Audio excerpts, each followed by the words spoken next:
Hello and good morning all of you. स्वागत आहे तुमचं मेगाबीट एज्युकेशनच्या युट्यूब चॅनलवर. तर चला बघूया आज आपले व्होकॅब्युलरीचे वर्ड्स, 10 व्होकॅब्युलरीचे वर्ड्स, त्यांचे इंग्लिश, हिंदी, मराठीमध्ये मीनिंग, सिनोनिम्स, अँटोनिम्स आणि जे पण सेंटेन्सेस दिलेले आहेत सेंटेन्सेस तुम्ही एकदा ट्राय करून बघा की काय त्याचं मीनिंग होऊ शकतं आणि सेंटेन्समध्ये वर्डला कसं यूज केलेलं आहे. ओके, सो स्टार्ट करूया आपण आजच्या सेशनला. फर्स्ट वर्ड आहे आपला आजचा, तो काय आहे? एनविसेज. ENVISAGE, envisages. एनविसेजचं इंग्लिशमध्ये काय मीनिंग होतं? तर contemplate or conceive of as a possibility or a desirable future event. Okay, परत एकदा सांगते इंग्लिशमध्ये काय मीनिंग होतं एनविसेजचं.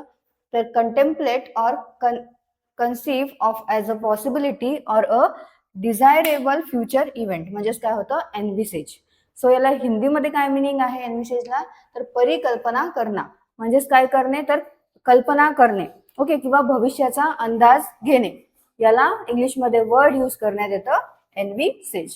सो मराठीमध्ये मीनिंग काय होतं मग एनविसेजचं? तर भविष्याचा अंदाज बांधणे. आणखी काय होतं? कल्पना करणे आणि अंदाज बांधणे. सो एनविसेजचं हिंदीमध्ये मीनिंग होतं परिकल्पना करणं, मराठीमध्ये मीनिंग होतं कल्पना करणे, भविष्याचा अंदाज बांधणे किंवा अंदाज बांधणे. सिनोनिम्स आहेत एनविसेजचे फोरसी, प्रिडिक्ट आणि फॉरकास्ट. फॉरसी, प्रिडिक्ट आणि फॉरकास्ट हे आहेत सिनोनिम्स एनविसेजचे. सो हे सेंटेन्स दिलेलं आहे. सेंटेन्समध्ये एनविसेजला कसं यूज केलेलं आहे ते एकदा तुम्ही ट्राय करून बघा आणि स्वतःच्या मनाने इझी सेंटेन्सेस तुम्ही तुम्हाला जसे तुम्ही डेलीमध्ये सेंटेन्सेस बोलत आहे ते सेंटेन्सेस तुम्ही इंग्लिशमध्ये कन्वर्ट करून या वर्डला यूज करू शकता त्या सेंटेन्समध्ये. ओके, सो नेक्स्ट बघूया आता.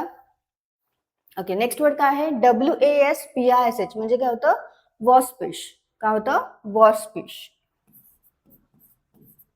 वॉस्पिश. सो प्रोनाउन्सिएशन काय आहे WASPISH चं? वॉशपिश. सो वॉशपिशचं काय मीनिंग आहे इंग्लिशमध्ये? Readily expressing अँगर or irritation. Readily expressing अँगर or irritation म्हणजेच काय होतं? वॉशपिश. सो याचं हिंदीमध्ये मीनिंग आहे वॉशपिशचं चिडचिडा. मराठीमध्ये काय होतं त्याचं मीनिंग? की चिडका आहे बा, चिडखोर आहे किंवा रागीट आहे असं आपण म्हणतो. सो त्यालाच इंग्लिशमध्ये वर्ड काय यूज करण्यात येतं? वॉशपिश. मराठीमध्ये होतं मीनिंग वॉशपिशचं चिडखोर, रागीट आणि टोमणे मारणारा. सो इंग्लिशमध्ये वॉशपिशचं मीनिंग होतं रेडिली एक्सप्रेसिंग अँगर ऑर इरिटेशन. हिंदीमध्ये मीनिंग होतं चिडचिडा, मराठीमध्ये होतं चिडखोर, रागीट आणि टोमणे मारणारा. सिनोनिम्स काय आहेत? इरिटेबल, टची आणि इरॅसिजेबल. काय आहेत? इरिटेबल, टची आणि इरॅसिजेबल. काय आहेत? IRASCIBLE, इरॅसिजेबल. आणि अँटोनिम्स आहेत वॉशपिशचे जिनायल, फ्रेंडली आणि अफेबल. जिनायल, फ्रेंडली आणि अफेबल हे आहेत अँटोनिम्स वॉशपिशचे. सेंटेन्समध्ये कसं वॉशपिशला यूज करण्यात आलेलं आहे ते एकदा ट्राय करून बघा. नेक्स्ट वर्ड आहे मेटल. METTLE, mettle. मेटलचं इंग्लिशमध्ये मीनिंग होतं a person's ability to cope well with difficulties or to face a demanding situation in a spirited and resilient way. Okay, परत एकदा बघूया आपण इंग्लिशमध्ये काय मीनिंग होतं मेटलचं. सो मेटलचं इंग्लिशमध्ये मीनिंग होतं a person's ability to cope well with difficulties or to face a demanding situation in a spirited and resilient way म्हणजेच काय होतं? तर मेटल. हिंदीमध्ये याचा अर्थ होतो उत्साह. मराठीमध्ये काय अर्थ होतो मेटलचा? धैर्य, धमक. म्हणजेच काही पण डिफिकल्टीज आली तरी पण ते करण्याचा जो उत्साह असतो, दृढ निश्चय असतो, त्याला इंग्लिशमध्ये वर्ड यूज करण्यात येतं मेटल. आणखी काय होतं? दृढ निश्चय आणि चिकाटी. सो मेटलचं मराठीमध्ये काय मीनिंग होतं? दृढ निश्चय, चिकाटी, धैर्य आणि धमक. हिंदीमध्ये काय होतं? उत्साह. सिनोनिम्स काय आहेत? स्पिरिट, फॉर्टिट्यूड आणि टेनॅसिटी. स्पिरिट, फॉर्टिट्यूड आणि टिनॅसिटी हे सिनोनिम्स आहेत मेटलचे. आणि अँटोनिम्स काय आहेत? कावर्डियस. ओके, काय आहेत? COWARDICE म्हणजे काय होतं? कावर्डियस. नेक्स्ट CRAVENNESS म्हणजे क्रेव्हननेस.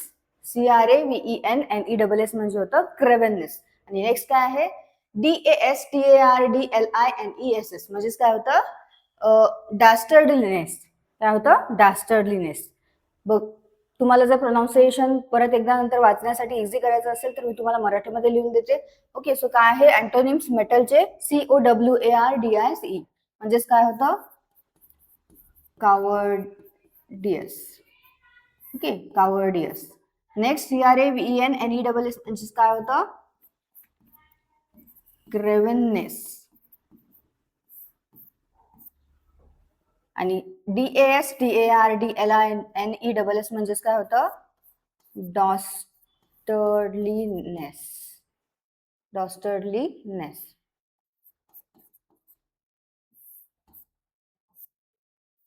ओके, सो हे आहेत अँटोनिम्स कशाचे? मेटलचे. नेक्स्ट बघूया आपण. नेक्स्ट वर्ड आहे पर्सिफ्लेज. पर्सिफ्लेज. PERSIFLAGE म्हणजेच काय होतं? पर्सिफ्लेज. सो पर्सिफ्लेजचं इंग्लिशमध्ये मिनिंग आहे लाईट अँड स्लाइटली कंटेम्प्शियस मॉकरी और बॅन्टर. लाईट अँड स्लाइटली कंटेम्प्शियस मॉकरी और बॅन्टर म्हणजेच काय होतं? पर्सिफ्लेज. हिंदीमध्ये पर्सिफ्लेजचं मिनिंग होतं, फ्लेजचं मिनिंग होतं काय होतं? ताना. मराठीमध्ये काय मिनिंग होतं पर्सिफ्लेजचं? उपहास, थट्टा मस्करी,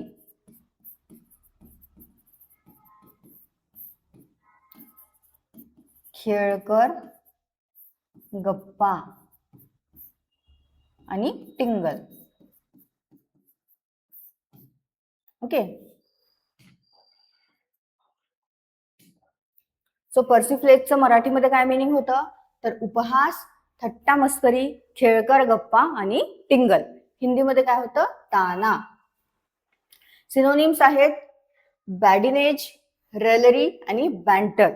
सिनोनिम्स काय आहेत पर्सिफ्लेजचे? बॅडिनेज, रेलिनरी आणि बॅन्टर. नेक्स्ट बघूया आपण. नेक्स्ट वर्ड काय आहे? ओके, नेक्स्ट वर्ड आहे अक्विट. ACQUIT म्हणजेच काय होतं? अक्विट. अक्विटचं इंग्लिशमध्ये मिनिंग आहे free someone from a criminal charge by a verdict of not guilty. म्हणजेच काय करणे? त्याला बरी करणे, म्हणजेच दोषमुक्त करणे. ओके, सो अक्विटचं काय आहे इंग्लिशमध्ये meaning? Free someone from a criminal charge by a verdict of not guilty. म्हणजेच तो गिल्टी नाही आहे, त्याला बाइज्जत बरी करणे. हे हिंदीमध्ये मिनिंग होतं बरी करणं. आणि मराठीमध्ये काय होतं? दोषमुक्त करणे.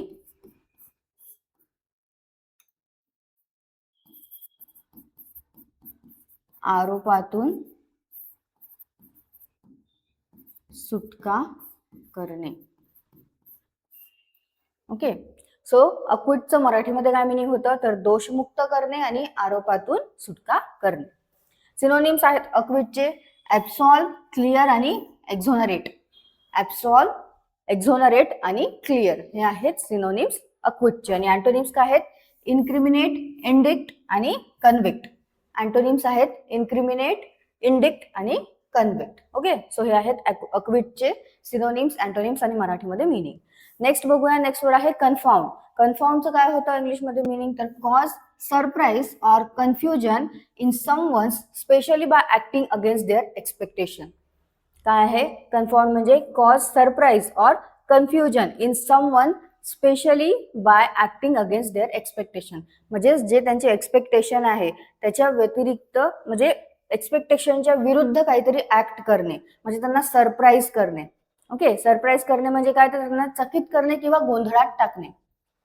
काहीतरी त्यांचे जे एक्सपेक्टेशन आहे, ते जे एक्सपेक्ट करत आहे त्याच्यापेक्षा काहीतरी वेगळं ऍक्ट करणे, म्हणजे त्यांना आश्चर्यचकित करणे आणि त्यांना गोंधळात टाकणे. याला इंग्लिशमध्ये काय वर्ड यूज करण्यात येतं? तर कन्फाउंड. ओके, सो कन्फाउंडचं हिंदीमध्ये काय मिनिंग होतं? उलझाना. मराठीमध्ये काय होतं? गोंधळात टाकणे, चकित करणे, आश्चर्यचकित करणे सुद्धा होतं. ओके, सो कन्फर्मचं काय आहे मराठीमध्ये मीनिंग? गोंधळात टाकणे, चकित करणे किंवा आश्चर्यचकित करणे. सिनोनिम्स आहेत अमेज, एस्टॉनिश आणि डेज. अमेज, एस्टॉनिश आणि डेज हे सिनोनिम्स आहेत कन्फर्मचे. आणि अँटोनिम्स आहेत इनलायटन आणि अश्युअर. इनलायटन आणि अश्युअर हे अँटोनिम आहे. नेक्स्ट वर्ड आहे इंडेमनिटी. काय आहे नेक्स्ट वर्ड? INDEMNITY म्हणजेच काय होतं? इंडेमनिटी. इंडेमनिटीचं इंग्लिशमध्ये मीनिंग आहे security or protection against a loss or other financial burden. काय आहे? Security or protection against a loss or other financial burden म्हणजेच काय होतं? इंडेमनिटी. हिंदीमध्ये इंडेमनिटीचं मीनिंग होतं हानी से सुरक्षा. मराठीमध्ये काय होतं? नुकसान भरपाई. ओके, सो इंडेमनिटीचं हिंदीमध्ये मीनिंग होतं हानी से सुरक्षा. मराठीमध्ये काय होतं? नुकसान भरपाई. सिनोनिम्स आहेत इन्शुरन्स, प्रोटेक्शन आणि सिक्युरिटी. सिनोनिम्स आहेत इंडेमनिटीचे इन्शुरन्स, प्रोटेक्शन आणि सिक्युरिटी. नेक्स्ट बघूया. नेक्स्ट वर्ड आहे फर्बिश. फर्बिशचं काय मीनिंग होतं इंग्लिशमध्ये? तर give a fresh look to something that old or shabby. जे ओल्ड झालेलं आहे, शॅबी झालेलं आहे, त्याला एक नवीन रूप देणे. ओके, त्याला इंग्लिशमध्ये वर्ड यूज करण्यात येतं फर्बिश. हिंदीमध्ये फर्बिशचं मीनिंग होतं चमक लाना. मराठीमध्ये काय होतं? चकाकी आणणे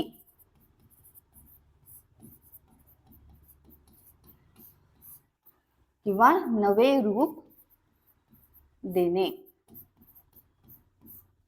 सो फर्बिशचं इंग्लिशमध्ये काय मीनिंग होतं? Give a fresh look to something that old or शॅबी.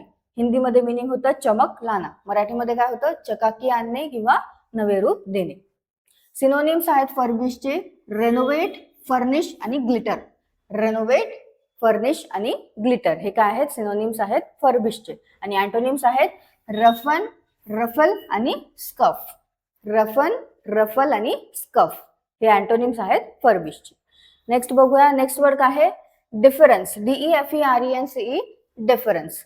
डिफरन्सचं इंग्लिशमध्ये मीनिंग होतं humble submission and respect. Humble submission and respect म्हणजेच काय होतं? डिफरन्स. हिंदीमध्ये डिफरन्सचं काय मीनिंग होतं? सम्मान. मराठीमध्ये काय होतं? आदर आणि मान करणे. ओके, सो डिफरन्सचं हिंदीमध्ये मीनिंग होतं सम्मान, मराठीमध्ये काय होतं? आदर आणि मान. सिनोनिम्स आहेत डिफरन्सचे. ओके, डिफरन्सचे सिनोनिम्स काय आहेत? रिस्पेक्ट, इस्टीम आणि डोसिलिटी. रिस्पेक्ट, इस्टीम आणि डोसिलिटी हे काय आहेत? सिनोनिम्स डिफरन्सचे. आणि अँटोनिम्स आहेत डिफायन्स, डिसओबिडियन्स आणि हॉस्टिलिटी. डिसओबिडियन्स, डिफायन्स आणि हॉस्टिलिटी हे काय आहेत? अँटोनिम्स डिफरन्सचे. आणि लास्ट वर्ड आहे आपला आजच्या सेशनचा, तो काय आहे? अप्रोप्रियसी. APPROPRIACY. अप्रोप्रियसी. अप्रोप्रियसी. ओके, अप्रोप्रियसीचं काय मीनिंग होतं? तर the quality of being suitable or proper in circumstances. The quality of being suitable or proper in circumstances म्हणजेच काय होतं? याला वन वर्ड आपण काय यूज करू? तर अप्रोप्रियसी. हिंदीमध्ये अप्रोप्रियसीचं मीनिंग होतं उपयुक्तता. आणि मराठीमध्ये काय होतं? योग्यपणा, उचितता आणि सुसंगतता. सो अप्रोप्रियसीचं काय आहे मराठीमध्ये मीनिंग? तर योग्यपणा, उचितता आणि सुसंगतता. सिनोनिम्स आहेत सुटेबल, प्रॉपर आणि ऍक्सेप्टेबल. सुटेबल, प्रॉपर आणि ऍक्सेप्टेबल. आणि अँटोनिम्स आहेत इनअप्रोप्रिएट, इम्प्रॉपर आणि अनसुटेबल. इनअप्रोप्रिएट, इम्प्रॉपर आणि अनसुटेबल हे आहेत अँटोनिम्स अप्रोप्रियसीचे. सो हे आहेत आपले आजचे वर्ड्स. सो सगळ्या ज्या वर्ड्सच्या खाली सेंटेन्सेस दिलेले आहे ते सेंटेन्सेसला तुम्ही ट्राय करून बघा की कसं त्या सेंटेन्समध्ये वर्ड यूज केलेला आहे, काय अर्थ घेण्यात आलेला आहे त्या सेंटेन्सनुसार त्या वर्डचा. आणि तुम्ही स्वतःच्या मनाने सुद्धा काही इझी सेंटेन्सेस तयार करत चला, त्यामुळे तुम्हाला आणखी जास्त कळेल की ते वर्ड आपण कसं एखाद्या सेंटेन्समध्ये यूज करू शकतो. ओके. सो याची जी PDF आहे तुम्हाला डिस्क्रिप्शन मध्ये मिळून जाणार, तिथे लिंक आहे, त्या लिंकवर जाऊन तुम्ही PDF डाउनलोड करू शकता. तुम्हाला जर सेशन आवडलं असेल, सेशनला लाईक करा, चॅनलला सबस्क्राईब करा, तुमच्या फ्रेंड्सला शेअर करा. All the best all of you. आणि 15 ऑगस्टच्या तुम्हाला सगळ्यांना हार्दिक हार्दिक शुभेच्छा. Thank you all of you.